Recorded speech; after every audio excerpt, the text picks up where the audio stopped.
بسم اللہ الرحمن الرحیم۔ تمام اسلامی بہن بھائیوں کو السلام علیکم۔ سوال: مرنے والے کا سوگ کتنے دن تک جائز ہے؟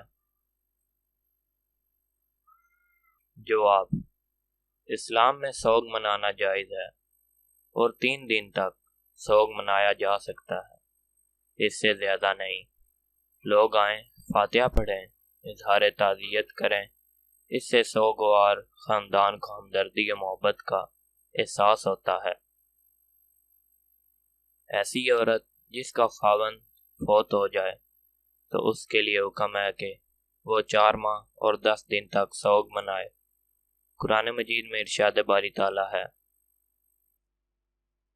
ترجمہ: اور تم میں سے جو فوت ہو جائے اور اپنی بیویاں چھوڑ جائے تو وہ اپنے آپ کو 4 ماہ 10 دن انتظار میں روکے رکھیں۔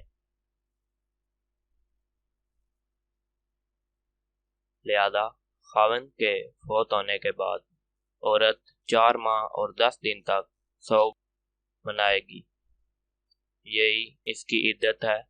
اس دوران وہ کہیں نکاح نہیں کر سکتی۔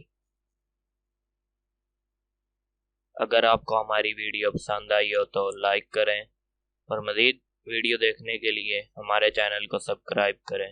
شکریہ۔